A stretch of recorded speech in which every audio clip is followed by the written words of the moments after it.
নমস্কার দর্শক বন্ধুরা, অল ইন ওয়ান কিচেনে আপনাদের সকলকে স্বাগত জানিয়ে আজকের রেসিপি আমি শুরু করতে চলেছি। আজকে আমি যে রেসিপি আপনাদের সামনে নিয়ে এসেছি, এটা একটা সাউথ ইন্ডিয়ান রেসিপি। এটার নাম হলো সাম্বার। এটা ইডলি ধোসা সাথে খুব সুন্দর লাগে খেতে। এটা আপনারা অবশ্যই ঘরে একবার বানিয়ে দেখবেন, আর করে দেখবেন আমি যেরমভাবে বানিয়েছি আপনারা সেরমভাবে বানাবেন, দেখবেন খেতে দুর্দান্ত লাগে। দুপুরবেলা গরম গরম ভাতের সাথেও আপনি এটা খেতে পারবেন। এটা খেতে অপূর্ব লাগে, আর বানাতেও খুব সিম্পল। ঘরে আপনার যা সবজি থাকবে আপনি সেটা দিয়েই বানাতে পারবেন। তাহলে চলুন আমরা শুরু করি। এটা আমি কীভাবে বানিয়েছি। এর জন্য আমি আগের দিন রাতে আমি এটাকে তুর ডালটাকে ভিজিয়ে রেখে দিয়েছি, কিংবা আপনি যদি বিকালে বানান তাহলে আপনি সকালে এটাকে ভিজিয়ে রাখতে পারেন। 5-6 ঘন্টা ভিজিয়ে রাখলে খুব ভালো হয়, নাহলে কমসে কম 2 ঘন্টা ভিজিয়ে রাখবেন। তারপরে ভালো করে ধুয়ে পরিষ্কার করে আপনি একটা কুকারের মধ্যে এটাকে সিটি দিয়ে নেবেন, প্রয়োজন মতন একটু জল দিয়ে, একটু নুন আর একটু হলুদ দিয়ে। আমি এর মধ্যে 1 চামচ মতন একটু নুন দিয়ে দিলাম, আর 1 চামচ মতন একটু হলুদ দিয়ে দিলাম। আর কিছু এর মধ্যে এখন অ্যাড করব না আমি। এটাকে আমি একটা দুটো সিটি দিয়ে সিদ্ধ করে নেব। এদিকে আমি কড়াইতে তেল দিয়ে দিলাম। তেলটা যখন ভালোভাবে গরম হয়ে যাবে, তখন আমি এর মধ্যে দিয়ে দেবো এক এক করে সব সবজি আর ফোড়ন। সবার প্রথমে একটু কালো সর্ষে দিয়ে দিলাম 1 চামচ, তারপর একটু মেথি দানা আর একটু জিরে। এগুলো দিয়ে একটু ফুটবে, তখন আমরা দিয়ে দেবো এর মধ্যে একটা শুকনো লঙ্কা 2 টুকরো করে, একটু হিং, এটা অবশ্যই দিতে হবে বন্ধুরা, আর কারি পাত্তা 10-12টা কারি পাত্তা। এগুলো দিয়ে একটুখানি ভাজার পরে আমি এর মধ্যে দিয়ে দেবো দুটো বড় বড় পেঁয়াজ কেটে রেখেছি। কুচাবেন না, একদম একটু মিহি, একটু বড় করে থাকবে। তারপরে দিয়ে দেবো এর মধ্যে, একটু ভাজা হওয়ার পরে একটু ভালোভাবে নেড়ে নেবেন 2-3 বার। তারপর আপনি এর মধ্যে আস্তে আস্তে যে পেঁয়াজ যে একটু লাল হয়ে আসবে, তখন আমি এর মধ্যে আমি দেবো টমেটো। টমেটো একটা বড় সাইজের টমেটো এখানটা লাগবে। সাম্বারে একটু টমেটোটা দিলে টেস্ট লাগে খেতে বেশি।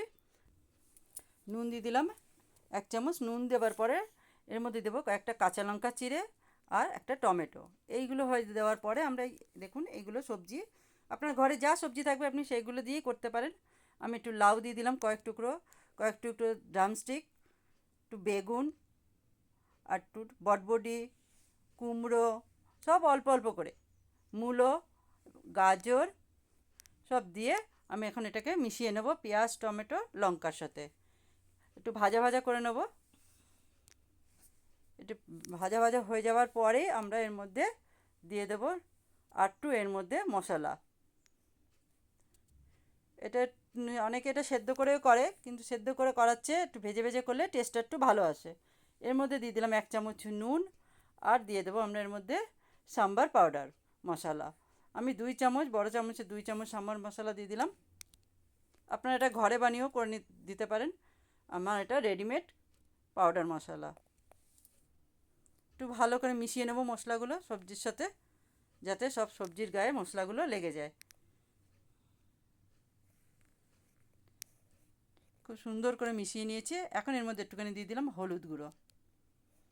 হলুদ দেওয়ার পরও এটাকে আবার সব এগুলোর সাথে মিশিয়ে নিতে হবে। আর একটা বাটিতে একটুখানি তেঁতুল কিছুটা গরম জলের মধ্যে ভিজিয়ে রেখে দিতে হবে 10 থেকে 15 মিনিটের মধ্যে মতন। তারপরে সেই তেঁতুল জলটাকে আমরা এর মধ্যে দিয়ে দেব। দানা ছাড়া তেঁতুল হলে তো ঠিক আছে, দানা ছাড়া তেঁতুল না থাকলে দানাগুলোকেও ফেলে দেব। দানা এর মধ্যে দেওয়া যাবে না। এখন দিয়ে দিলাম আমরা একটু গরম জল। ঠান্ডা জল কোনো মতেই দেবেন না, সবসময় তরকারির মধ্যে একটু গরম জল দেওয়ার চেষ্টা করবেন। গরম জল দেওয়ার পরে আমি এটাকে এখন ঢেকে দেবো। সবজিগুলো সেদ্ধ হয়ে যাবে। দেখুন আমার 10 মিনিট আমি রেখে দিয়েছিলাম, আমার সবজিগুলো প্রায় সেদ্ধ হয়ে গেছে, আর ঝোলটাও অনেকটা টেনে গেছে। যেটা সবচেয়ে হার্ড সেটাকে দেখে নিতে হবে যে সেদ্ধ হচ্ছে কিনা, তাহলেই বোঝা যাবে সব সবজি সেদ্ধ হয়ে গেছে। আমার সবজি সব সেদ্ধ হয়ে গেছে দেখুন। এখন আমি এর মধ্যে দিয়ে দেবো যে তেঁতুলগুলো রেখেছিলাম, সেটা দিয়ে দিলাম। সবজিটা সেদ্ধ হওয়ার পরেই তেঁতুলগুলো দিয়ে দেবো। এবার ভালো করে মিশিয়ে নেব। মিশিয়ে নেবার পরে যে কুকারে আমরা ডালটা সেদ্ধ করে রেখেছিলাম, সেই ডালটা এখন এর মধ্যে ছেড়ে দেবো। সম্পূর্ণ ডালটা এর মধ্যে দিয়ে দেবো। দিয়ে এটাকে এখন ভালো করে ডালের সাথে সবজিগুলো ভালো করে মিশিয়ে নিয়ে কিছুক্ষণের জন্য আমরা এটাকে ফুটতে দেবো। আর যদি আপনাদের ঘরে ছোট ছোট এরকম পেঁয়াজ থাকে, আপনারা কয়েকটা পেঁয়াজ এরকম গোটা দিয়ে দিতে পারেন, ভালো লাগে খেতে। আর নাহলে নর্মাল পেঁয়াজকেই আপনি 4 টুকরো করে ছেড়ে দিতে পারেন এরমভাবে। এখন এটা আমরা ফুটতে দেব। দেখেন আমার সবজির সাম্বারটা ফুটে গেছে, এরকম টকবক করে ফুটে যাবে। ফুটলে সবজিটা টেস্ট আসবে, খেতে দারুণ লাগে। আপনি ঘরে ইডলি সাম্বারের সাথে বাচ্চাদের পরিবেশন করবেন, দেখবেন ওরা খুব খুশি হবে।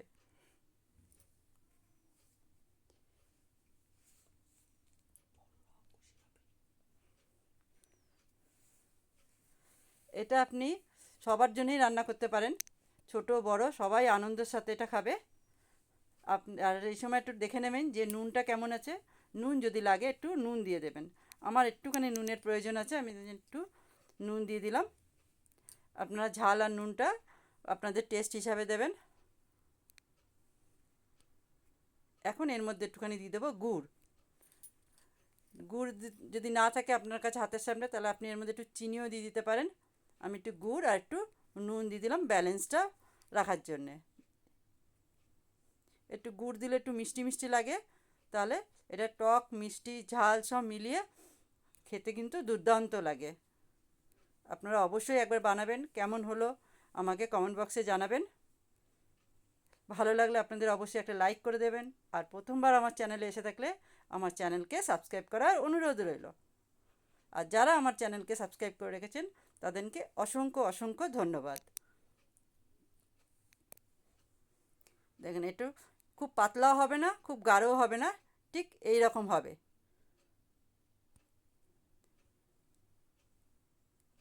আমার রান্না প্রায় শেষ। এখন এখানটায় আমি একটু দিয়ে দেবো তাজা ধনেপাতা। ধনেপাতা দিয়ে একটু নাড়িয়ে নেব, নাড়িয়ে নেওয়ার পরে আবার একটু ঢেকে রাখবো। ভালো করে মিলিয়ে নিলাম ধনেপাতাটা। দেখেন আমার সাম্বার রেডি। কেমন লাগছে বন্ধুরা অবশ্যই আমাকে জানাবেন। ভালো লাগলে অবশ্যই একটা লাইক দিয়ে দেবেন। এই দেখেন পেঁয়াজটাও সেদ্ধ হয়ে গেছে। এখন এটা আমি গ্যাস বন্ধ করে ঢেকে দেবো। 5 মিনিট এরকম গ্যাসের উপরই রেখে দেবো, তারপরে আমরা এটাকে পরিবেশন করব। 5 মিনিট হয়ে গেছে, দেখুন গরম গরম সাম্বার পুরো রেডি। তাহলে আজকের মতন এই পর্যন্তই। আপনারা ভালো থাকবেন, সুস্থ থাকবেন। পরের ভিডিওতে আবার আপনাদের সাথে দেখা হবে নতুন কিছু নিয়ে, নতুন কোনো এপিসোডে। তাহলে আজকের মতন এই পর্যন্তই। নমস্কার বন্ধুরা, দেখার জন্য অনেক ধন্যবাদ। Bye bye.